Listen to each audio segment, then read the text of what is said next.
قائدین تنظیم مغلیہ، معززین اور اہل خانہ حافظ ایجاز صاحب، السلام علیکم ورحمۃ اللہ وبرکاتہ۔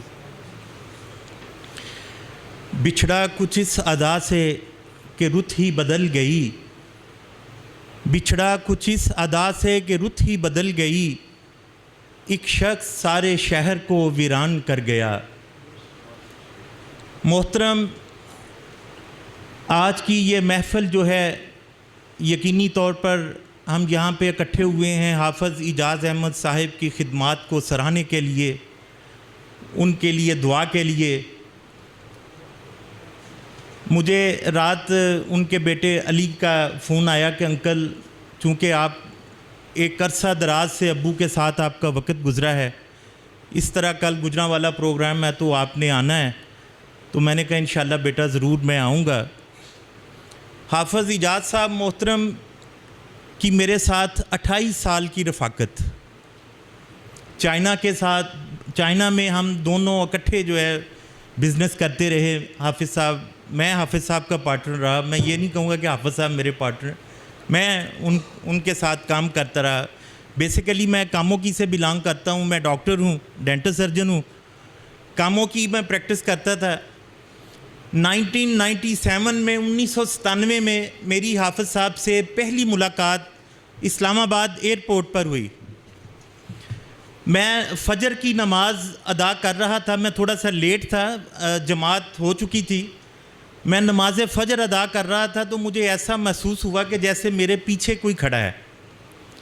جب میں نے نماز سے فارغ ہوا تو میں نے دیکھا کہ ماشاءاللہ ایک خوبصورت نورانی سا چہرہ، سرخ سفید رنگ، ایک شخصیت پیچھے میرے کھڑی تھی، تو انہوں نے بڑے مسکرا کے، جس طرح ان کا انداز تھا، اپنے دونوں بازو ایسے کیے تو مجھے گلے لگایا اور مجھے کہنے لگے کہ آپ نماز پڑھ رہے تھے تو میں آپ کو دیکھ کر یہاں رک گیا صرف تعارف کے لیے، آپ کہاں سے ہیں؟ میں نے کہا جی میں گجرانوالہ سے ہوں۔ تو حافظ صاحب فوری، گجرانوالہ کس جگہ سے؟ میں نے کہا میں گجرانوالہ کے ساتھ کاموں کی ہے وہاں سے ہوں۔ تو انہوں نے کہا کہ میں گجرانوالہ سے ہوں اور اس وقت میری فلائٹ ہے، تو صرف میں نے تعارف ہی کرنا تھا، کاموں کی کس جگہ پہ ہوتے ہیں؟ میں نے بتایا کہ ڈاکٹر احسان میرا نام ہے، اس طرح مین بازار میں میری رہائش ہے۔ تو کہنے لگے انشاءاللہ ضرور ملاقات ہوگی، ضرور، وہ گلے لگ کے تو چلے گئے۔ میں چائنا چلا گیا۔ 3 دن کے بعد صبح فجر کی نماز ادا کرنے کے بعد میں ہوٹل میں اپنے کمرے میں بیٹھا ہوا تھا کہ بہت خوبصورت آواز میں تلاوت قرآن جو ہے وہ شروع ہوئی۔ میں نے اپنے کمرے کا تھوڑا سا دروازہ کھولا، میں نے کہا کہ یہ چائنا جیسے ملک کے اندر، یعنی غیر مسلم ملک میں، اتنی خوبصورت آواز سے صبح صبح کوئی تلاوت قرآن کر رہا ہے۔ تو 15-20 منٹ تک وہ تلاوت کی آواز آتی رہی، پھر وہ آواز بند ہوئی۔ تو میں نے اپنے کمرے کا دروازہ آدھا کھول دیا کہ میں دیکھوں کہ کون سی شخصیت ہے جو قرآن پڑھ رہی تھی۔ تو آدھ گھنٹے کے بعد جو ہے محترم حافظ ایجاز صاحب اس کمرے کے اندر سے باہر تشریف لائے۔ تو چونکہ میں انتظار میں تھا دیکھنے کے لیے کہ یہ کون بندہ قرآن کی تلاوت کر رہا ہے، آدھا دروازہ میں نے کھلا رکھا ہوا تھا کمرے کا۔ جب میری نظر حافظ صاحب پر پڑی تو میں فوراً جو ہے وہ کمرے سے باہر آیا اور حافظ صاحب اور ہم دونوں گلے ملے۔ انہوں نے کہا ڈاکٹر صاحب آپ ادھر چائنا بڑا ملے۔ اس دن سے لے کے، یعنی پہلی میری زندگی کی ان کی ملاقات مسجد کے اندر اور نماز میں، پھر اس کے بعد ایسی رفاقت ہوئی، ایسا درد دل رکھنے والا انسان میں نے اپنی پوری زندگی میں ابھی تک نہیں دیکھا۔ حافظ صاحب، آپ سب لوگوں کا بھی ان کے ساتھ تعلق اور واسطہ رہا ہے۔ وہ ایسی شخصیت ہے کہ اگر کوئی شخص اپنی تکلیف یا اپنا غم یا اپنا دکھ جو ہے وہ ان کو بیان کر دیتا تو بس پھر وہ تکلیف، غم اور دکھ جو تھا وہ حافظ ایجاز صاحب کا ہو جاتا تھا۔ وہ بندہ شاید بھول بھی جائے کہ میں نے حافظ صاحب کو کوئی کام کہا ہے، لیکن حافظ صاحب بے لوث جو ہیں وہ دن رات جہاں جہاں ان کا تعلق ہے، واسطہ ہے، وہ ٹیلی فون کر کے اس بندے کے لیے جستجو کر رہے ہیں، جد و جہد کر رہے ہیں۔ میں یہاں پہ اگر واقعات بیان کرنا شروع کر دوں تو یقین جانیں کہ 28 سال کی رفاقت میں یہ رات ختم ہو جائے لیکن واقعات یا حافظ اجاز صاحب کی جو خدمات ہیں یا ان کی جو محبت ہے لوگوں کے ساتھ وہ میں بیان نہ کر سکوں۔ ایک چھوٹا سا اور واقعہ بیان کرتا ہوں۔ حافظ صاحب کے ساتھ چونکہ چائنا میں بزنس اکٹھا تھا تو بینک آف چائنا میں ہمارا ایک اکاؤنٹ تھا، ڈالرز اکاؤنٹ تھا، تو اس میں ہم نے $12,000 جو تھے وہ جمع کروائے تھے۔ تو حافظ صاحب اور میں بینک میں وہ پیسے ڈرا کروانے کے لیے گئے، ہمیں $10,000 کی ضرورت تھی نکلوانے کے لیے۔ تو میں نے وہ چیک جو ہے وہ فل اپ کر کے تو وہاں پہ کاؤنٹر پہ دیا، تو جو چائنیز تھے وہاں پہ انہوں نے وہ $10,000 جو ہے وہ مجھے انہوں نے وہ دیا۔ اور اس وقت ایک چھوٹے کارڈ چلتے تھے، یعنی کمپیوٹرائز دور نہیں تھا اتنا، یہ میں 97 کی بات کر رہا ہوں۔ وہ مینول جو ہے نا ایک بینک کا کارڈ ہوتا تھا، اس پہ انٹری ہوتی تھی کہ اتنے پیسے آپ کے ڈپازٹ ہیں، اتنے آپ نے ڈرا کروا لیے، اتنا آپ کا بیلنس ہے۔ تو وہ کارڈ جب میں نے دیا تو غلطی سے اس چائنیز نے $12,000 میں سے 10,000 مائنس کرنا تھا، مائنس کرنے کی بجائے اس نے $10,000 ڈپازٹ کر دیا اس میں، یعنی وہ $22,000 وہ بیلنس ہو گیا، تو 10 اس نے مجھے کیش دے دیا، یعنی وہ $32,000 آ گئے۔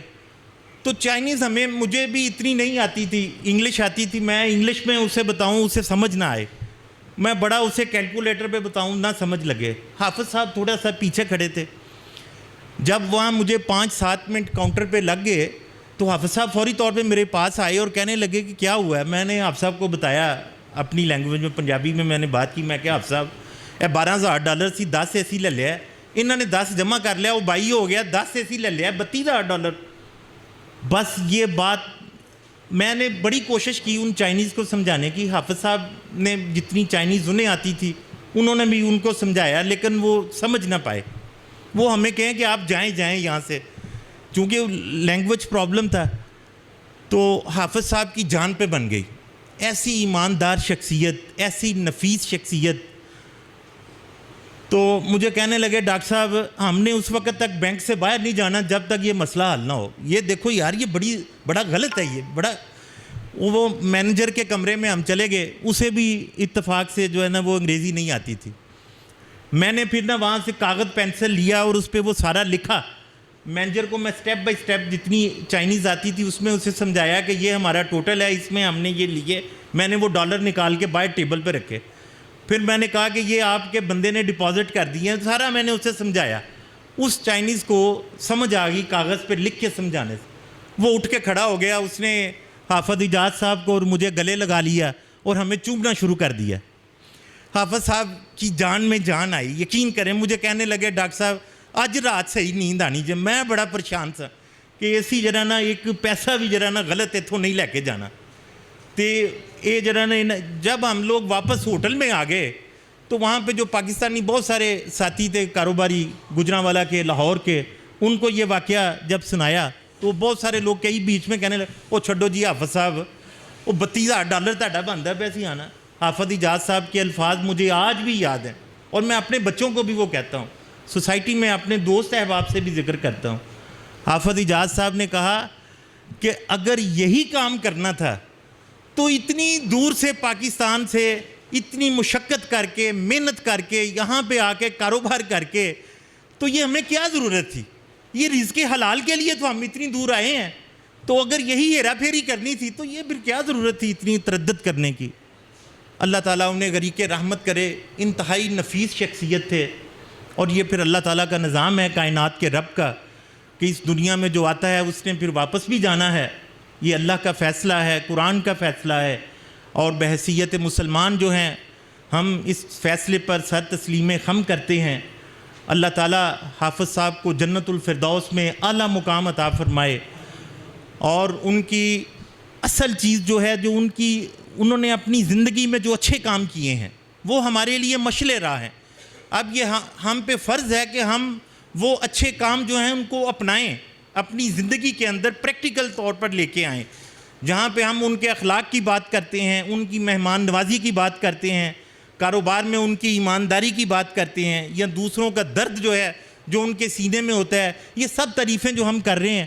اب یہ ہم پہ فرض ہے کہ یہ ہم تمام چیزوں کو پریکٹیکلی جو ہے عملی طور پر اپنی لائف میں اپنائیں۔